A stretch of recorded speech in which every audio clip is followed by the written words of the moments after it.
ISTD because Indian Society of Training and Development partner with this event. I am also Vice Chairman of Indian Society of Training and Development Mumbai chapter. Those who don't know, ISTD is a 53-year-old organization and that brings people from government, academy, and also institutions to come up together and evolve HR policies and also T&D practices. I think this is one of the great events. I welcome all of you. Thank you so much for spending time here, the esteemed panelists, and all of you. So the topic is reskilling, the recruitment. I think very good discussion was just happening, talking about future, talking about 2030. I think there's a very interesting statistics. Gartner found that the skills required in year 2017 for almost 33% job postings were not relevant in year 2021. In fact, Global Economic Forum recently shared that 40% of the global workforce will require reskilling by 2025, right? And another very interesting statistic from McKinsey says that 87% of executives shared that they're already experiencing a skill gap. And they don't have answers. 50% of them, they don't have answers to that problem. So let's use another 40-minute time and where we would like to learn from the esteemed panelists about this aspect. Reskilling, can this be an answer?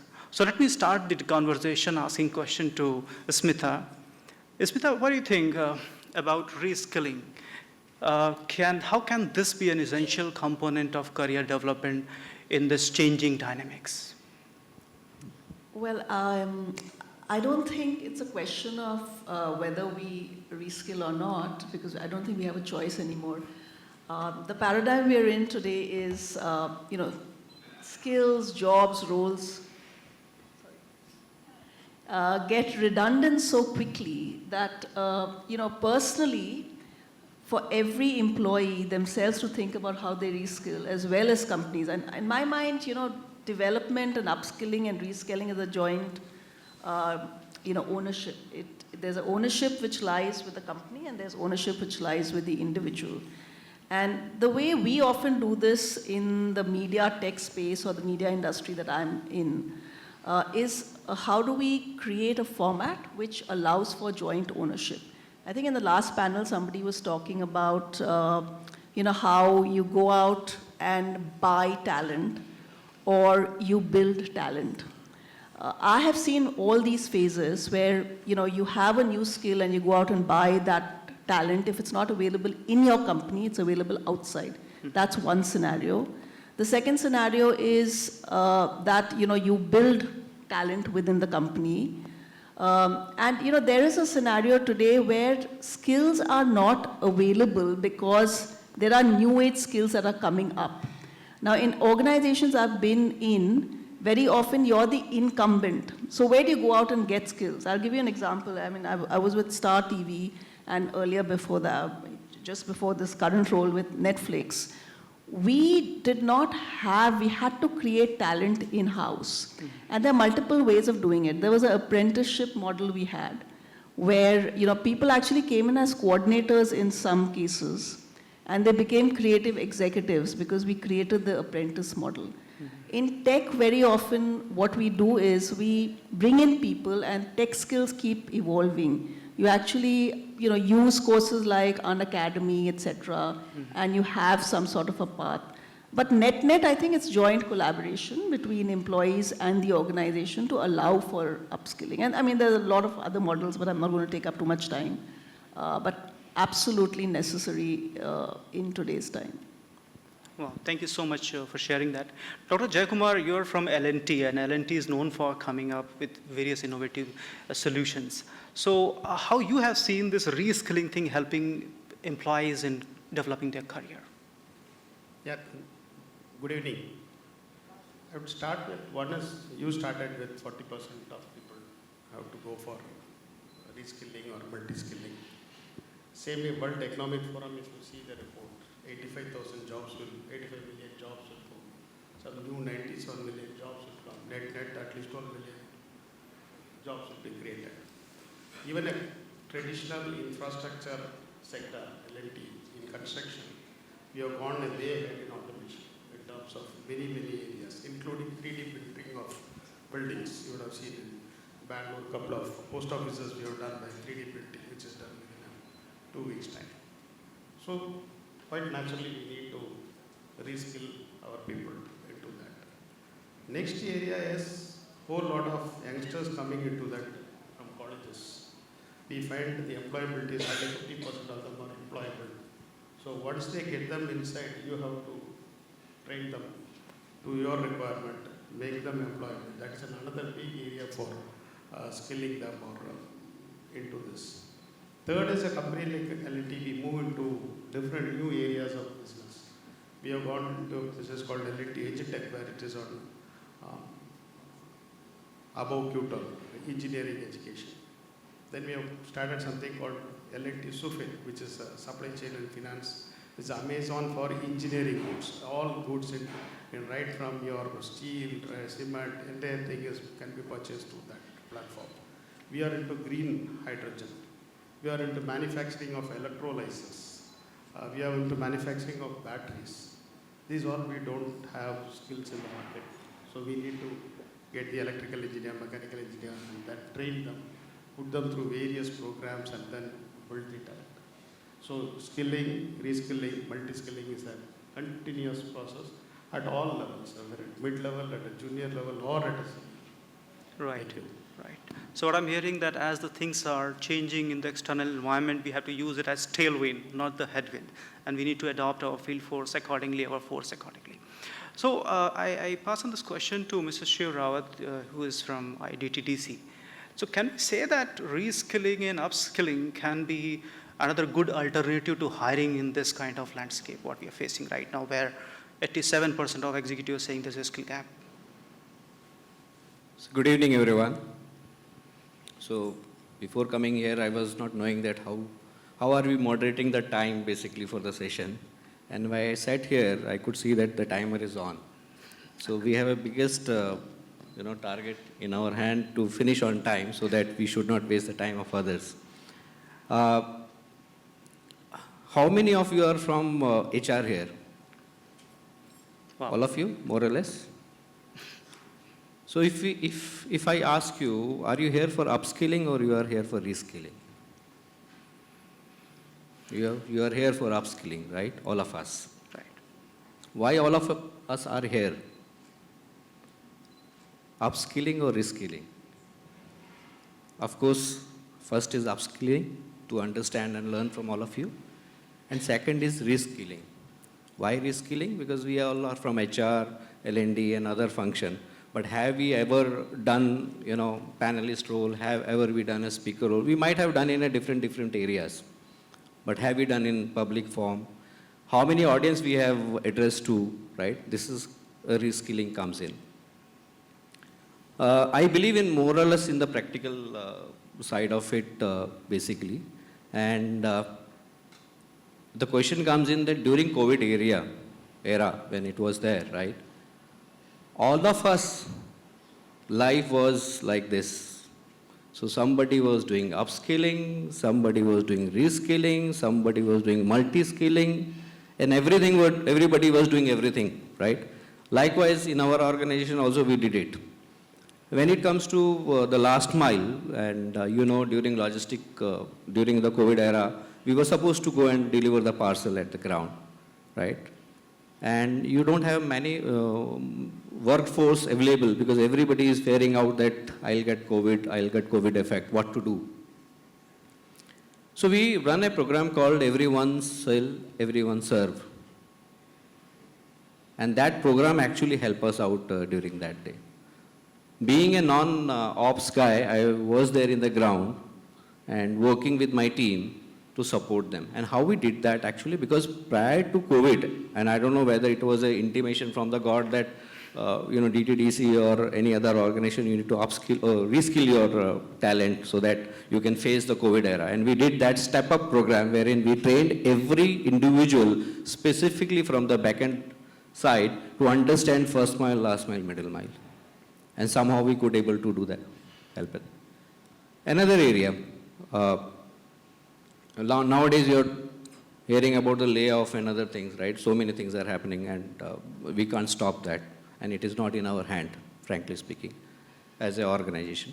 But what better you can do, I can share you one example.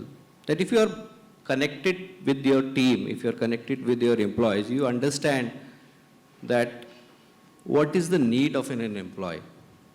However, basically, you have heard this terminology, right talent at a right place at a right time.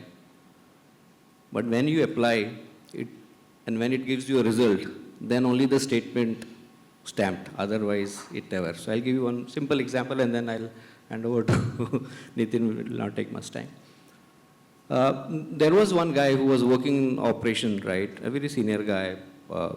Couple of years he was working, and we are talking about the modernization of the things. Things are changing. That type of things are changing, right?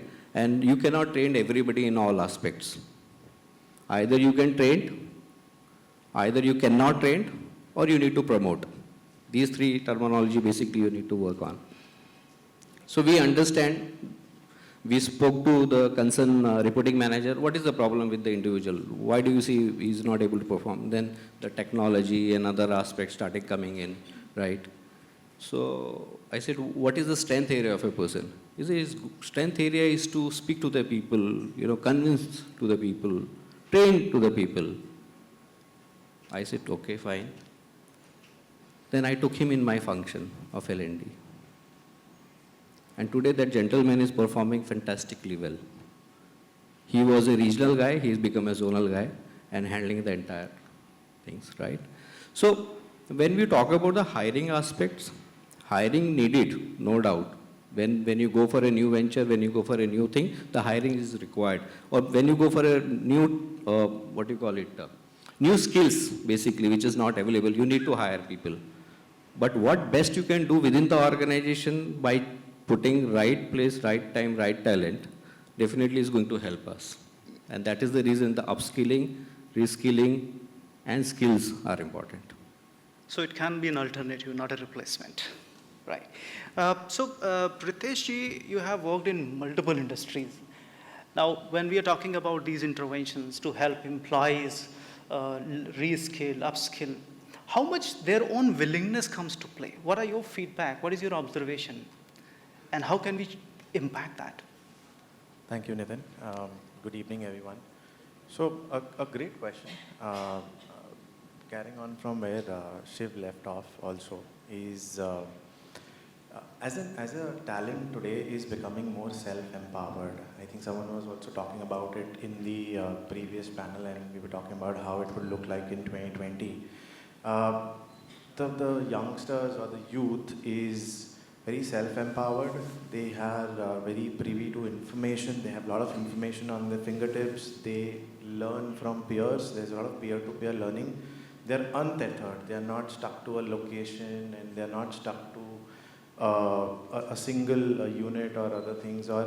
And they look for purpose, right? And as Amaya was saying, that somewhere, even I have read this, that the Gen Z is more risk averse in a lot of areas because of the protection that they look at. But what they ask for from the employer is being constant, is transparency. And being honest about what they are looking out for. So the another aspect to reskilling and upskilling is also involving this talent to be able to understand what they want to do, right? An organization would have a skill map for future, right? And it's important, right? Be it a retail organization or a manufacturing or an IT company or say otherwise, the skills are always going to evolve. But does the employee want to do that? Does the talent want to pursue that? So I think it is important that the skill will matrix is in harmony and going back to basics and trying to understand if they are willing to go that path, because they have the power of choice today. And it is important that we let them exercise that power of choice and not enforce it and respect their decisions. All right. So I have just an open question to the panelists on this part. If anybody would like to share any example that expecting that what kind of what kind of workforce we need, and we know we are going to hire from outside, but instead of that, you actually looked into upskilling your own employees. So is there any example anybody would like to share? Yeah, please go ahead. No, I was just thinking while you were speaking. All of you are familiar with media, right? For many years, it was just TV. And then suddenly the whole streaming industry took off. So I used to be with Star TV, and then I was part of the founding team for Hotstar. And we suddenly had a scenario where, there is nowhere you can hire from, exactly what I was saying. We have to create the industry in the country. So we had several challenges of where do you seed that? So there were two things. Part of it is how do you seed talent from outside? And we had to go out and explore getting talent from global companies outside the country. Our sales team was a unique challenge. We started off as an advertised platform. And we needed people who understood digital sales. And digital sales is very, very different from selling TV. It's uniquely different. And you have to have the muscle memory and understand technology a little bit more. It's very interesting because we actually trained our entire sales force. We created a crack team and we trained them through modules, through upskilling, through shadowing.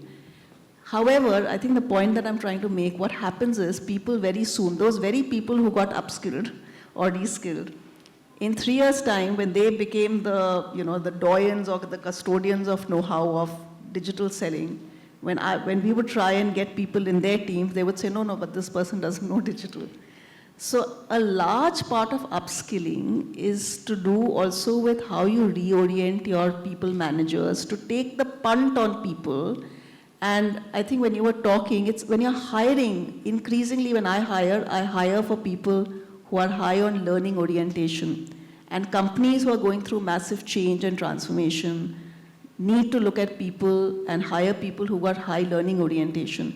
Because A, the company is taking a punt on you and upskilling, but employees have to take a punt also and be willing to try out different things.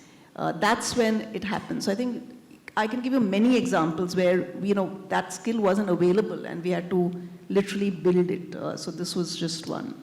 Yeah, I know you worked in Netflix. Just a minute. Sorry.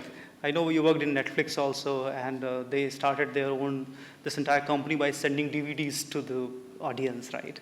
And Netflix recently, this has stopped that thing. I think this is the last year where they're going to close. That's DVDs, yeah. But in Netflix is the company I was talking about, and it happens in Hollywood all the time. You bring in people as coordinators. When I say coordinators, it literally means assistants to senior creative executives. And many of these assistants, where people look down and say, oh, they're doing secretarial work, but they're the ones who grow up to be creative leaders. And many senior Hollywood creative people started off as coordinators. Awesome. Yes. So you have asked for the upskilling, right? Yeah. Any kind of example we can talk about. So let me give a very old example.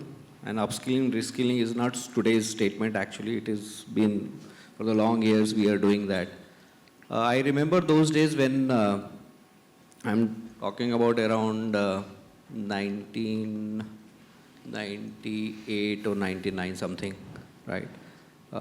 If you understand the logistic business, right, there is a system to, manifest incoming, outgoing, all these things we have to do, a lot of middle mile. So during that time, we used to, our team used to do all manifesting by hand. So if the consignments are coming, they have to written down every details of those consignment and then, put in an LCM and then forward it to other destinations. So no computerization, no digitalization, nothing was there. And the people, those who used to do it, either are 10th, 12th, no computer knowledge, nothing else. When we started talking about this, that we are going to bring, computer system and all over the places, the staff thinking worried that, what about my job? And today contest, if you talk about, it's about layoff, right? कि क्या करेंगे? अभी नौकरी चली जाएगी. That was the time when and it cannot be possible. You cannot teach everybody in a single day. You can bring new people who understand computer and then start working on our own system, right? So what we did, we started giving them a slowly training. They were doing through manual, they were also doing through the system. And today when I go and ask, although there are a lot of technology has been there, handled, their sorting systems are there. When we ask them, would you like to go back to the old era? They said, no, we don't. Right. So, I heard all my colleagues and, it's very interesting. But a little different point, while we talk about reskilling and upskilling, I think the way in my previous organizations and across when we have discussions I've realized is that there's something known as skilling. Now cross-skilling to me has huge advantage because you are getting skills into an individual who didn't know he has those skills at all. So when you move people, when there is a rotation, when you're actually moving people, the amount and the passion by which he adapts to the skill is extremely important. So while we say and continuously say that we would like to reskill, there are two elements to this also. So other than the cross-skilling, the larger element is, one is adapting to the operational skills, which we always as HR people do. But there's always a push element when you are skilling people. People don't want to learn, they feel that they know it. और मुझे क्या फ़ायदा होगा? But as an HR, we always design plans to want to actually skill people. What I've realized is there needs to be a pull element. So identifying what are the drivers of the individual and then investing time in them is more fruitful than wanting to say, I need skilled labor, so I'm going to pick up this handful, either new generation or your old employees, and then you want to impart the training. So the push and the pull element, I think as HR professionals, we really need to identify. Because finally, training is money investment, time investment, effort investment. And therefore, it's very critical to invest time and efforts only on those places, those areas, those teams, where we are very sure about what to do. So like I was saying, there are two elements which I would definitely pay a lot of attention to. Personally, as an organization, and we are doing that, and it's reaping its own benefits also. One is operationally what kind of skills you want to impart because your organization requires those skill sets. And the other is the attitude. Because what we miss out is that if the attitude to want to learn and the passion to drive is not there, I find a lot of these classroom trainings and your virtual trainings all going down a waste. So I, being an HR professional, I don't have the knack of having virtual conversations. I don't enjoy them. I'm a very people person. And what I realize is that when you are having these connects, the virtual trainings which we have, the trainings which we have inside a classroom, they can get some element of human nature into it. But finally, the actual training happens when you are able to read the pulse of an employee when you are thinking of reskilling or upskilling them. So I think these are a few points which normally get missed out. And as professionals, I would strongly recommend that we believe we know our people. Actually, when it comes to developing them, understanding their career goals, understanding what actually ticks them, understanding their career path which they would like to follow, without identifying this, investments in any kind of reskilling is not going to reap the benefit which an organization is actually trying. So our organization, we grow 4x every quarter literally. And infra market started 2 years back, we were 300 people, today we are 5,000 people. But one thing which I think each and every leader, each of us have understood is, till you do not want to create the passion to learn, till you don't say what's in it for the employee, any kind of training, I don't see is going to work out very effectively. Very well said, very well said. And I think I would like to change the track a little bit and coming to Karthik. Karthik, you mentioned there that what you meant that what we tolerate, that becomes culture. And I think what Sheetal was talking, like, okay, how are you really molding your team? Are they really expecting this kind of treatment? Or what leadership is saying about these interventions? Now, I have a little different questions, because looking into the business need, you also mentioned that layoff happens, right? Now, that's become a reality right now.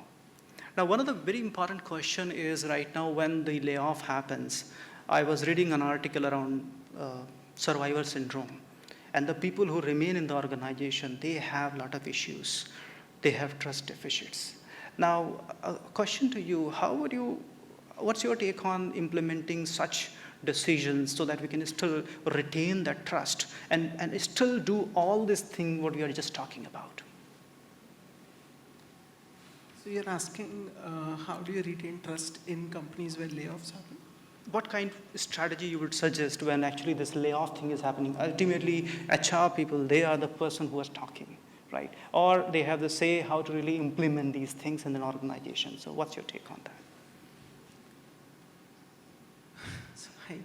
So, I think fundamentally there is no correlation to reskilling and Yeah. layoffs happen for a very different reason. Usually most bad layoffs are bad hiring decisions. Over optimistic hiring often leads to layoffs, right? And I think this is one point on culture. Someone was talking on compensation, which you were talking about, that company is offering 38 lakhs. Culture is also don't start what you can't sustain. So company that offers you 38 lakhs today cannot offer you that in 3 months. Those are maybe slightly more long-term thinking decisions that people need to make, right? So again, as I said, layoffs are a completely different problem statement in my view altogether, right? And I think with the kind of ways we are working, I think layoffs are going to be a bit of a reality. As I said, when the pressure came and when, say, economic slope happened, from Facebook to Google, everyone laid off. I think I'll probably on the reskilling, but I'll probably slightly go even more offensive to say the learning earlier used to be classroom or prescriptive because learning was not democratized. Today, at a podcast, I can literally listen to people I couldn't even imagine seeing, right? So the moment you democratize learning, I think the way we do it, at least I can say, we don't do surveys anymore asking, are you motivated, are you engaged, are you doing training and development? I think what historically thoda Raja Praja wala culture hai where organization is supposed to do something for you. Our survey questions are, did you do enough to learn today? Did you do enough to talk to 5 more people in the company? Did you do enough to stay motivated today? Right? So you almost democratize the decision to learn. And again, coming to your point of tolerating, if someone is doing learning and say, "Arey, bada time hai tere paas," in a startup, you've killed it, right? So I think it's the kind of unsaid, as I said, ways of working that kind of define. Thank you so much. Thank you so much. So I pass this question. Yeah, Smita. No, I just want to add, I mean, I can't agree more, with what Karthik is saying. I think there used to be a time when it was an entitlement, an employee would come into a company and, okay, where's my career path? And I still get that a lot, and we all do as HR people, or, where is the L&D plan? And it is democratized. I mean, I think it's just laziness if people are not able to, and I don't mean to be flippant, but there is so much out there that you have access to. I think from an organization's perspective, the role of an organization is to provide opportunities, to be transparent about opportunities, to provide, learning platforms. But I cannot agree more that it is so much a partnership, and I often actually tell people that instead of us coming to, spoon feed you, you have to be able, if the organization is transparent about opportunity, offering learning platforms, everything's available. And one of the things we've done very recently at Viacom is literally create, because we're growing so fast, I don't know if some of you know, we have IPL, JioCinema as part of the same organization. We're scaling up so fast that we said, okay, we need crack teams, we need project teams, come on board because we need crack teams. Now, some people will jump onto that and you can see the difference and say, we learned something new, and some people will say, no. Traditional thinking, where is my career path? Where am I going to go with this? Yeah. And that's the difference. Are you going to pick up that opportunity, or do you want to be spoon-fed? No, very well defined. I think in my own organization, they have forums where anybody can come up, throw the projects and invite people across globe. You can just come. Okay, what is skill you need? Go there. There's a lot of skill. If you want project management, just go and just learn on your own. So basically, we have a tagline, I own my career. So you have to own it. Also, I think the whole reskilling is not a life event anymore. So I went to a course. Today, you literally are learning on the job, right? Right. So a lot of reskilling is just about choosing good teams and good companies. You're part of teams that holistically operate on high innovation, and like, sorry, but the least amount of innovation has happened in HR. For all the reskilling and upskilling work, I think moving to HRMS and having Amber as a listening platform is not automation or breakthrough, right? I think we've done some work on network analysis, which I felt was truly path-breaking, where the role of technology is to go from hindsight to insight to foresight. Can I predict attrition? Can I predict what are people thinking? That's what Facebook, Instagram do, right? And Netflix does it so well, or Hotstar does it so well, where actually the thumbnails of your shows are customized to what picture is most likely to make you click on it. Now, has that kind of work happened in HR? In some bits, yes, we have implemented. We were able to predict attrition purely through network analysis, but rare and few. So I think fundamentally the custodians, so-called custodians of upskilling and reskilling, I think our own domain hasn't done some inspiring work yet. Right. See, coming to this, it is not just giving a digital platform and motivating you if you want to do some programs. Take a situation of L&T. Today my revenue is more than 1.5 lakh crores and 3.5 lakh crores is my order backlog. And so many new projects are coming up. And one single project of high-speed rail is 25,000 crores to be completed in 3.5 to 4 years. So you need a whole lot of talent. Where do I go for poaching? I cannot go and pick up from some other competitor. I don't have a... So it is to go to the campus, get people, put them through a very, very structured training program. We have 19 training institutes in L&T. We have an institute of project management where I have a dean, I have a deputy dean and other things. I have a LDA, Leadership Development Academy in Lonavala. I have a CTA, Central Training Academy at Math and as Mysore. At grassroots level, I have at least 8 to 9 construction skills training institute where I go to NGO, bring people, train them in carpentry, carpenter, fitter, all those things. So it's a massive structured training to get the continuous flow of time. At leadership level, that is totally different. That you go to Ross Business School, you go to INSEAD, you go to Harvard, you put people through that training. So it is a blend of self-paced learning, as she said, pull and push. So it's like a factory, otherwise you will fail. True. It's a treadmill, you have to keep running faster. But the good news I know, is, I like think that, L&T is the gold standard. So I'll just request Pia Shams to just talk about, just add your thoughts on the question I had actually. A lot of us have this question that when these things happen, like layoff, how to retain the trust level within the existing employee? What are your thoughts on that? So unfortunately, so I belong to the BFSI sector. So my entire career has been through banking and NBFC. And unfortunately, I've been part of 3 organizations where we had to lay off people. And also during COVID, when we were working from our homes, a lot of people approach us for jobs. And these are typically the people who've lost their jobs in other organizations. And I thought, as goodwill, being an HR person and being connected, let me speak to all these people and see if I can get them jobs somewhere. So it was my bit back to the community. There's one common thing that I observed while I was speaking to so many people who've lost their jobs and their resumes came to us for reference somewhere. And also the thing when we bring up a list when we're trying to lay off people is that are these set of people willing to work on themselves? So one is like, I often say this, like it's like your career is in your own hands. It's like buying a car and then expecting somebody else to fill up the petrol for you to drive it.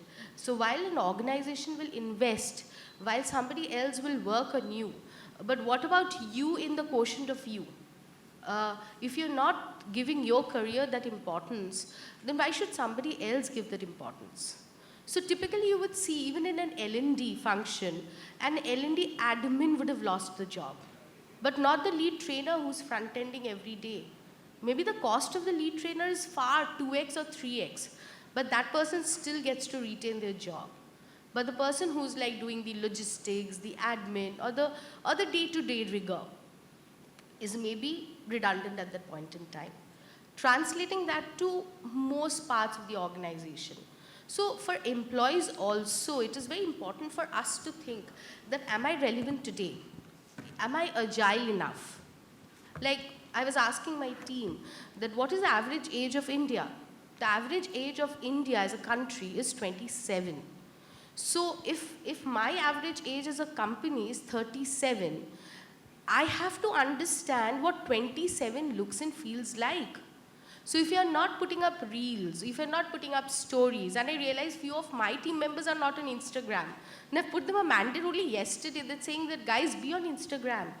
And if you think that you're going to service this 27-year generation with your 35-year-old thinking, then please welcome to the shocking world of reality. And then you all worry as to, oh my God, why did I get redundant? Because there are things that are in your hands, and he rightly pointed out that there are podcasts. Learning is free. LinkedIn Learning is 12,000 per annum. You don't wait for a company to pay you for that, for you to reskill. Like great organizations like L&T can afford to, they have legacy. They have, huge amounts of money to invest. Great. Not all organization. My organization, I don't think I'm going to do something like that, invest so much or make something so robust. There I have to democratize. There I have to put it back on you. I have to have conversations to say, you know what, there are certifications available. Go find the certification that suits you. Do not expect HR to sit there and say, oh, you know what, we think this is the best. And then you go and then you pass a judgment back on us. No. Take your call, take the decision, go for the certification, we'll pay you the money. You want to play a cricket match? Great. Organize the team, go, we pay for the kit. Now, somewhere, the responsibility, HR people have become extremely, I don't know if I may say, that there are a lot of power that we enjoy, and we don't feel like letting go of that power. And if we let go of that power and make people powerful, it reduces our job, and we also become one with the business. So that's one thing. Coming back to the culture and the layoff, now if this is the thread in which you're talking, like when I take interviews for people who join my team, there's one question that I ask them, that great, you had a great interview, you said all the right things, the sound bites were right, but do you think you are up to the job? I put the onus back on the person applying for the job. And more often than not, a lot of people back out. Be it an HR job or be it a business job. Whenever I'm interviewing, I say the last question, you think you are up to it? Because I will offer you the grade you want. I'll give you the money that you want. But then I'll expect the outcome that I want. Then money apart, 38 lakhs, so be it. We had situations. And people never, in IT, people never understood that there are companies who are making companies to sell. And of course, it doesn't matter because they're looking at you on the P&L for 6 months to 18 months or 24 months. But there are organizations like ours who's going to build something for the future. So if you're willing to take a punt in your career and say, 18 months I make my killing and I sit back at home, so be it. It's your choice. It's your career. Who are we to patronize you on that? But will we pay 38 lakhs? No. Will we find somebody who has their head on their shoulders and thinks in more sanitized ways? Yes. Did we survive through it? Yes. So the question therefore is that putting it back to the employee, making them understand that they're accountable for their own career, and this whole thing of, culture, be transparent. And they would know. We would have conversations to say, you know what, we were having conversations with you, now this is the situation, you did not scale up, or you did not reskill, or these are the things that we don't want as an organization as of now. The other thing that we did was to regroup the people who stayed. And that was very important. To say, why the others lost it, and why you stay. And why are you keep going to stay. And why some of you might not stay if you don't do this well. Even that's important. So because money and grade, some organization will give you more. But you have to also understand that you have a longer path than the next organization. You have a career to run. and there's every 6 month stint is not going to make your career. So some of that conversation to make people more accountable for themselves rather than HR being like the sole custodian of their accountability won't help in the long run, especially with this generation. We have to just give it back to them. Well, thank you so much. I think what I'm hearing, three things.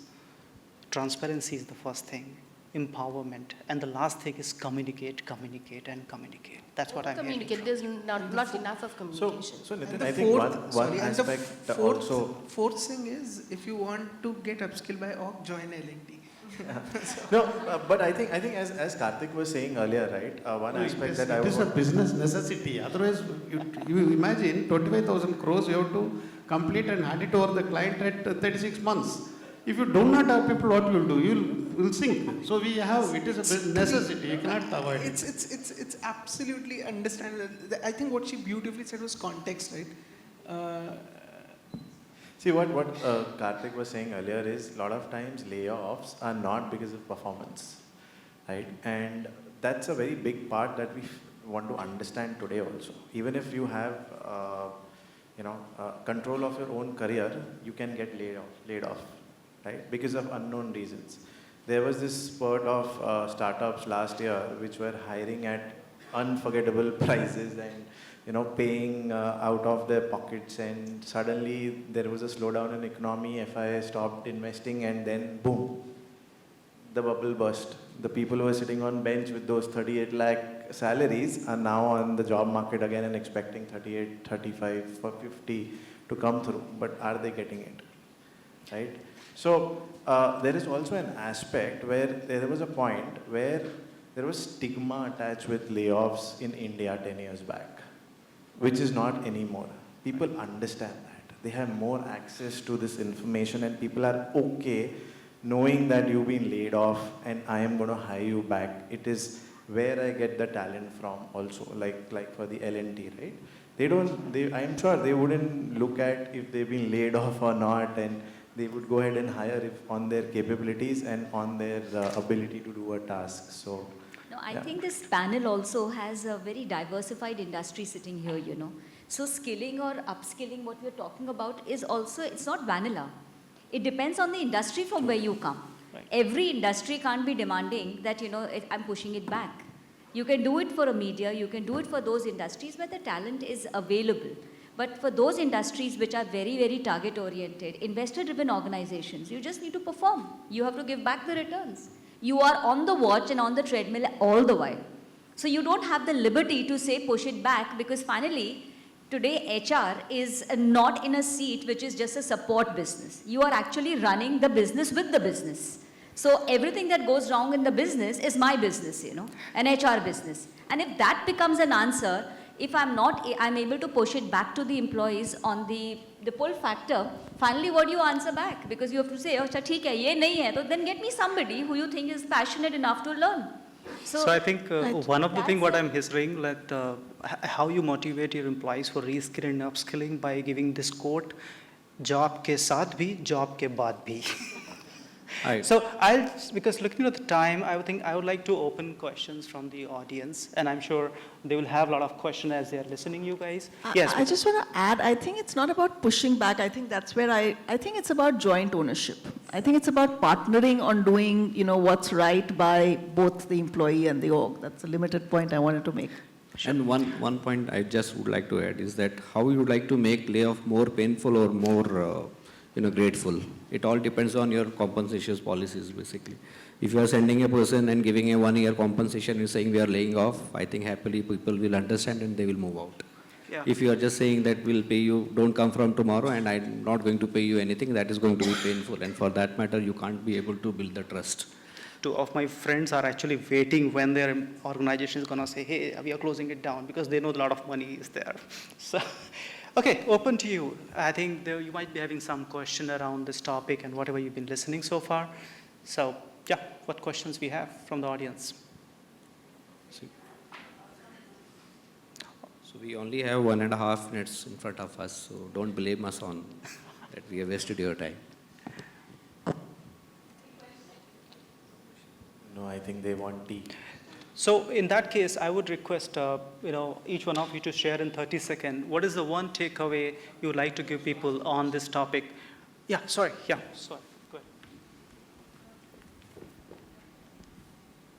Very good evening. Myself Manish from DDDC. I actually want, because everything, rescaling, upscaling, everything is the cost for the company. The company is not NGO.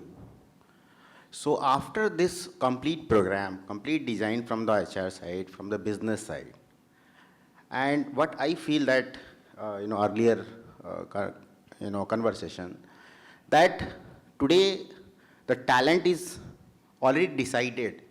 After 3 years, I will move. So this comes under the attrition, but this is the demand separation from the employee side. I will move at any cost because I want to learn something different. So how we can manage this scenario in the organization? Because organization is very innocent, employees very much clear. How we can bridge this concept? Because this is the practical what we are experiencing, the losing the talent, not because of any kind of attrition reason. This is total designed, I can say, from the employee side. मुझे 3 साल बाद बाहर जाके कहीं आराम करना है. Now, only one thing. First of all, it is not a cost. It is an investment. I don't see training as a cost. I look at it as an investment. And also your hypothesis, everybody is looking for a change after 3 years, has to be tested. I don't have data to prove that. There are people 20 years, 25 years, 30 years in the company, even still continuing. I have graduate engineering trainees. I have an attrition. No, not that I don't have. Same question is related with that category of the people. I take 3,500 people for the construction infrastructure. If we look at IT, I will be taking 25,000-30,000 people. After 5 years, I find around 55% of the people remain. So first year it may be 15% attrition, next year maybe some 10% of that, 5%. After 5 years, there are 55%, 50% of the people are there, they remain with me. And maybe very few, finally, after 10 years, maybe 30% or 35% of them will remain, it is fine. Accordingly, I will do my manpower planning strategy. I get them, I train them. Till the day they are there, I want them to be productive. So it is an investment for me. Okay, thank you. You can add. Yes. Yeah, so I think I'll just request each one of you to spend 30 seconds and just share one key takeaway from this topic, that is reskilling the new recruit. Yeah. See, for me, it's a learning. In fact, whenever we come such kind of a form, we learn from each other experiences, right? Yesterday was a day when we met everyone and understand each other that where from they belongs to, and we have made the friends here, right? So this is how the life is, and we are on the path of upskilling, reskilling, and skilling. That's all. That's the learning for me. I think for me it's very clearly, you can provide the opportunities. Rest of it, I think it's a lot on how you take and move on, So, but one more learning. I think the panel of 8 people and such good thoughts, I think the time is too short for us to basically actually communicate. So a shorter panel always helps. Yeah, I think what also helps understanding from all of us is if you want to have the right business alignment, it is also important to have harmony between, what are the skills for future that the organization requires versus what are the skills for future that an individual requires, and how do you marry them both. That's where you'll get the T point to be able to, retain and sustain people, and to answer your question that how you not make them go in 3 years. If they think that they are matched, they will continue to stay. If they don't, then probably we have to respect their power of choice, as I was talking about, and let them move on. So I think that's how it's going to be. Whether you are a CEO or whether you are a trainee, you have to keep learning, otherwise in the treadmill you'll go back. So that's what. Well, I think everything's contextual. I think one has to understand, what L&T's experiences versus another. You have a homogeneous set of people, you can have classroom upskilling. You have very heterogeneous new age skills where maybe that's not relevant. So I think like you see in multiple, apps. It's really about personalization, and it's really about enabling personalization and bespoke solutions, for a company and for an individual. So for me, the thing is that I don't know what is the skill of the future, to be very frank.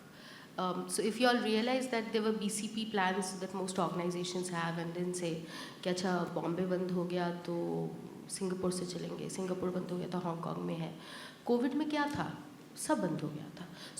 So for the skill, like forget 2030, we don't even know what 2024 will look like, or what a chat GPT or something new will come and take our world away.